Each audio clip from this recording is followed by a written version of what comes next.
Stock অবজারভারের পক্ষ থেকে সবাইকে শুভেচ্ছা জানাই। বন্ধুরা, আজ আমরা এমন তিনটি স্টক পিক করেছি যে তিনটি স্টক যে কোনো সময় এক্সপ্লোর করতে পারে এবং স্ট্রং প্রাইস অ্যাকশন শুরু করতে পারে। আর এই স্টক তিনটি হলো পাইনিয়ার ইন্স্যুরেন্স, ইস্টার্ন ইন্স্যুরেন্স এবং এশিয়া ইন্স্যুরেন্স। চলুন তাহলে বন্ধুরা জেনে নিই এই তিনটি স্টকের বর্তমান অবস্থান এবং ভবিষ্যতে কতটা প্রাইস অ্যাকশন হতে পারে। আলোচনাটির শুরুতে সবাইকে রিকোয়েস্ট করব ডিসক্লেমার অংশটি আপনারা ভালো করে পড়ে নেবেন। পুঁজিবাজার ঝুঁকিপূর্ণ। আপনার কোনো পার্সোনাল বাই এবং সেলের কারণে আপনি যদি ক্ষতিগ্রস্ত হয়ে থাকেন, সে দায় স্টক অবজার্ভার বহন করবে না। আমরা ৩ দিন আগে একটি পোস্ট করেছিলাম, আলোচনা করেছিলাম ম্যাগনা insurance, crystal insurance, continental insurance, global insurance এবং পাইনিয়ার ইন্স্যুরেন্স নিয়ে। এছাড়াও আমরা ৭ দিন আগে একটি পোস্ট করেছিলাম, আলোচনা করেছিলাম ম্যাগনা insurance, Janata insurance, crystal insurance, continental insurance এবং এক্সপ্রেস ইন্স্যুরেন্স নিয়ে। আজকের দিনের উইক মার্কেটও আমাদের যে ৫-৬টি স্টক নিয়ে আলোচনা করেছিলাম, তার মধ্যে ম্যাগনা ইন্স্যুরেন্স এবং ক্রিস্টাল ইন্স্যুরেন্স টপ গেইনার লিস্টে আছে এবং আমরা যে স্টকগুলো নিয়ে আলোচনা করেছি মোরলেস সবগুলো স্টকই কিন্তু মোটামুটি পারফর্ম করেছে। সো যারা আমাদের এই চ্যানেলটি এখনো সাবস্ক্রাইব করেননি, দেরি না করে এখনই সাবস্ক্রাইব করে ফেলুন এবং আমাদের সাথে থাকুন। এখন আমরা শুরুতে দেখে নেব জেনারেল ইন্স্যুরেন্স সেক্টরের বর্তমান অবস্থান।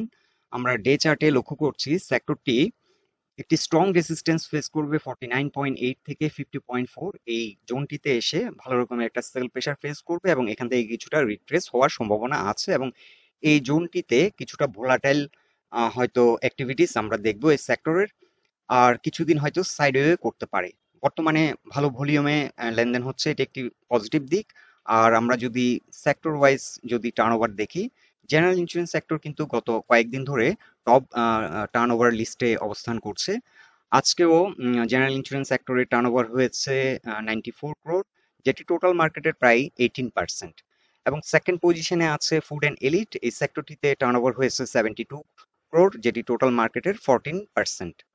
লাস্ট টাইম আমরা যে পোস্টটি দিয়েছিলাম জেনারেল ইন্স্যুরেন্স সেক্টরে, আপনাদেরকে টার্গেট আমরা দিয়েছিলাম, সেট করেছিলাম 60, 59.5 কিংবা 60 পর্যন্ত আমাদের টার্গেট। তবে যাত্রাপথে আমাদের দুটো রেসিস্ট্যান্স আছে, 49.8 থেকে 50.4 এটি একটি স্ট্রং রেসিস্ট্যান্স এবং 55 পয়েন্টও এসে এই সেক্টরটি ভালো রকমের একটা সেল প্রেসার ফেস করবে।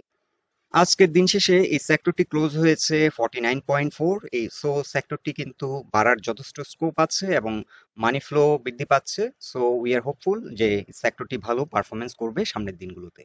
এখন আমরা পাইনিয়ার ইন্স্যুরেন্সের আপনাদেরকে ফান্ডামেন্টাল দিকগুলো এক নজর তুলে ধরছি। ফার্স্ট কোয়ার্টারে এই কোম্পানিটির ইপিএস হয়েছে 1.91 টাকা। এটি খুব ভালো একটি ইপিএস। বর্তমান পি রেশিও 9.24। ইনভেস্টমেন্ট গ্রাউন্ড থেকে কনসিডার করলে এটি খুব ভালো একটা অবস্থানে আছে। এবং আমরা যদি গত কয়েক বছরের আর্নিং এর ধারাবাহিকতা দেখি, আর্নিং কিন্তু বাড়ছে, তবে 2022-এ কিছুটা তারা ব্যাক পেয়েছে আর্নিং এর দিক থেকে। আর এই কোম্পানিটির এনএভিও প্রায় 47 টাকা, এটিও ভালো অবস্থান। আর ডিভিডেন্ড ইল্ড থেকে যদি বিবেচনা করি, লাস্ট ইয়ার তারা 25% ক্যাশ ডিভিডেন্ড দিয়েছে এবং 5% স্টক ডিভিডেন্ড দিয়েছে। Dividend yield 3.5%। সো ওভারঅল সবকিছু বিবেচনায় এই স্টকটি ইন্স্যুরেন্স সেক্টরের one of the best stock বলা যায়। এখন আমরা টেকনিক্যাল গ্রাউন্ড থেকে পাইওনিয়ার ইন্স্যুরেন্স কোম্পানি লিমিটেড এই স্টকটির অবস্থান যদি দেখি, এই স্টকটির কিন্তু একটা লং হিস্ট্রি আছে। এটি গত বছর 2021-এর জুনে এটি অলমোস্ট 195 হিট করে এবং এখান থেকে কিন্তু বড় রকমের একটা কারেকশন হয় এবং বড় রকমের একটা পতন হয়ে এটি সাপোর্ট নেয় 71 জোনে এসে এটি সাপোর্ট নেয়। এখানে ফ্লোর প্রাইস দেওয়া আছে। আর এই স্টকটির কালকে হয়তো সেকেন্ড কোয়ার্টারের ইপিএস পাবলিশ করবে, আশা করি এটি স্টেবল থাকবে। আর এই স্টকটির এখন টেকনিক্যাল গ্রাউন্ড থেকে যদি আমরা বিশ্লেষণ করি, এটার কি রেসিস্ট্যান্স হবে 81.4।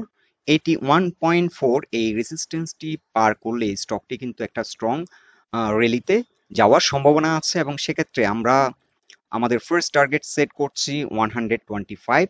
আমরা আশা করছি এটি 50%-এর মতো রিকভারি দিবে। যে ফলটি হয়েছে সেখান থেকে আমরা একটি ফিবোনাচি চার্ট আমরা ড্র করেছি এবং ড্র করে আমরা ধরে নিচ্ছি যে স্টকটি 50% পর্যন্ত রিকভারি দিবে। ইতিমধ্যে কিছু স্টক ইন্স্যুরেন্স সেক্টরের অলরেডি 38% কিংবা 50%-এর কাছাকাছি রিকভারি কিন্তু কিছু কিছু স্টক দিয়ে দিয়েছে। এই স্টকটির ক্ষেত্রে এখনো 23%-এর সাইকেলটিও কমপ্লিট করেনি। সো এই স্টকটি প্রাইস অ্যাকশন হওয়ার যথেষ্ট স্কোপ আছে এবং এন্ট্রি দেওয়ার জন্য খুব ভালো একটি পজিশনে অবস্থান করছে। সো স্টকটির ক্ষেত্রে 98 এখানে একটি রেসিস্ট্যান্স ফেস করবে এবং এরপর একটি রেসিস্ট্যান্স ফেস করবে 117 প্রাইস পয়েন্টে। এখন আমরা দেখে নিচ্ছি এক নজরে ইস্টার্ন ইন্স্যুরেন্সের ফান্ডামেন্টাল দিকগুলো। এই স্টকটির ফার্স্ট কোয়ার্টার ইপিএস 0.72 টাকা, পি রেশিও 18.33। আর আমরা যদি গত কয়েক বছরের আর্নিং এর ধারাবাহিকতা দেখি, আর্নিং কিন্তু আমরা লক্ষ্য করছি 2021 সালে অনেকটা বৃদ্ধি পেয়েছে। আর স্টকটিরও এনএভি ভালো একটা পজিশন আমরা দেখতে পাচ্ছি 51.52। লাস্ট ইয়ার এই কোম্পানিটি 22% ক্যাশ ডিভিডেন্ড দিয়েছিল, আর ডিভিডেন্ড ইল্ড 1.91%। সো ফান্ডামেন্টাল বিবেচনায় এই স্টকটিও ভালো মানের একটি স্টক, তবে এটি কিন্তু ইন্স্যুরেন্স সেক্টরের মধ্যেও ভালো একটি পারফর্মিং স্টক, ভালো একটা প্রাইস অ্যাকশন প্রায় সময় আমরা লক্ষ্য করি। আর এই স্টকটির ক্ষেত্রে আমরা দেখতে পাচ্ছি যে একটা লং হিস্ট্রি আছে। এটি 2021-এর সেপ্টেম্বরের দিকে এটি প্রাইজ অ্যাকশন করেছিল আপ টু 167 পর্যন্ত হিট করেছিল এবং এরপর কিন্তু বড় রকমের একটা পতন, এবং বর্তমানে এন্ট্রি নেওয়ার জন্য একটা সুইটেবল পজিশনে আছে। সো এই স্টকটি যদি আমরা এখন এন্ট্রি নিই, এই স্টকটির জন্য একটি কি রেসিস্ট্যান্স হচ্ছে 60.8। এই জোনটিকে পার করলে স্টকটি ভালো একটা প্রাইস অ্যাকশনে যাবে এবং আমরা আমাদের ফার্স্ট টার্গেট সেট করছি 93। সো 93 হবে 38%-এর একটি মিনিমাম রিকভারি সাইকেল। 75 এখানে একটি রেজিস্ট্যান্স ফেস করবে এই স্টকটি। সো এই স্টকটির ক্ষেত্রেও আমরা যদি এখন এন্ট্রি নিই, ভালো একটা প্রাইস অ্যাকশন হওয়ার সম্ভাবনা আছে এবং প্রাইস বাড়ার যথেষ্ট স্কোপ আছে। আর স্টকগুলো নিয়ে আমি সাপোর্ট নিয়ে অত বেশি কথা বলছি না, ফ্লোর প্রাইসের কাছাকাছি স্টকগুলো অবস্থান করছে। এখানে ফার্স্ট সাপোর্ট হচ্ছে 50.6, যেটি 20 এক্সপোনেনশিয়াল মুভিং অ্যাভারেজের একটি সাপোর্ট লাইন।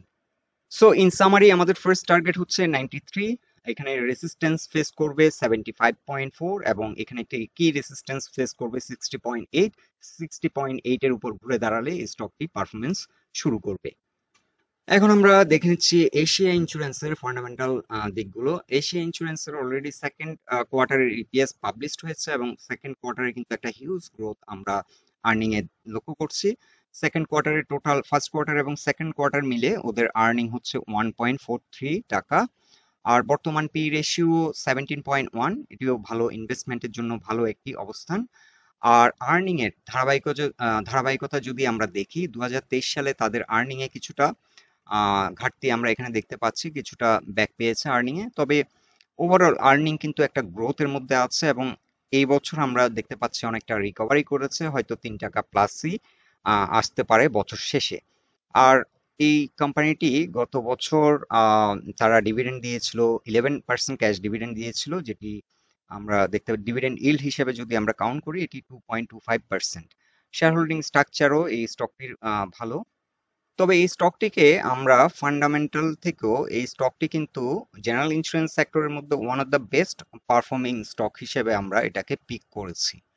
এই স্টকটি 2021 সালের জানুয়ারিতে হিট করেছিল 138 টাকা পর্যন্ত হিট করেছিল এবং 2022-এর ডিসেম্বরে এই স্টকটি আপ টু 128 পর্যন্ত হিট করেছিল। সো লাস্ট টাইম এই স্টকটি কিন্তু খুবই ভালো একটা প্রাইস অ্যাকশন করেছিল। সো এখন আমরা যদি এন্ট্রি নিই, এই স্টকটি কি রেসিস্ট্যান্স ফেস করবে হচ্ছে 57.2। এই জোনটাকে যদি ব্রেকআউট করে এই স্টকটি কিন্তু একটা স্ট্রং প্রাইস অ্যাকশন হতে পারে এবং আমরা ফার্স্ট টার্গেট সেট করছি 79। সো আমাদের ফার্স্ট টার্গেট 79, তবে এখানে আরো একটি রেসিস্ট্যান্স ফেস করবে 68।